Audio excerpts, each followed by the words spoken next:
ইতালিতে ১,০০,০০০-এরও কম টাকায় আইএলটিএস ছাড়া কিভাবে স্টুডেন্ট ভিসায় আসবেন, আজকে এই বিষয়ে কথা বলবো। স্টুডেন্ট ভিসায় ইতালিতে জানেন অনেক সুযোগ সুবিধা দেয়, আপনাদের প্রায় ৮,০০০ ইউরোর মতো গভর্নমেন্ট থেকেও দেয় বা অন্যান্য সার্ভিস থেকে আপনি পেয়ে থাকেন স্কলারশিপ। তো ইতালিতে পড়াশোনা অলমোস্ট ফ্রি। এখন অ্যাপ্লাই করে ইতালিতে আসবেন কিভাবে? ইতালিতে আসার জন্য আইএলটিএস সব ইউনিভার্সিটিতে দরকার হয় না। যেমন আমাদের এখানে আছে পাদুয়া ইউনিভার্সিটি, যেখানে আইএলটিএস দরকার হয়। তুরিনো ইউনিভার্সিটিতে আইএলটিএস দরকার হয় না। তো এই ইউনিভার্সিটিতে অ্যাপ্লাই করতে আপনার কত খরচ হয়? আপনার ১৫ থেকে ২০,০০০ টাকা বাংলাদেশি টাকায় এটা আপনার খরচ হয় অ্যাপ্লাই করার জন্য।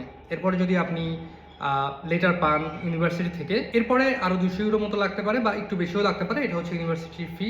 এরপরে আপনি এই সব ডকুমেন্ট নিয়ে অ্যাম্বাসিতে যেয়ে ভিসা অ্যাপ্লাই করতে পারবেন এবং বাংলাদেশে এটা সর্বোচ্চ ৩০ থেকে ৫০,০০০ টাকার মধ্যে এটা কমপ্লিট হয়ে যাবে।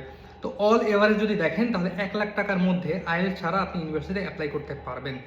এখন এই অ্যাপ্লাই করবেন কিভাবে এবং কোথায় থেকে করবেন? যদি কারোর কোনো হেল্প লাগে আমাদের নক দিতে পারেন, আমরা অলমোস্ট ফ্রিতে আপনাদের জন্য এই অ্যাপ্লাইটা করে দিব।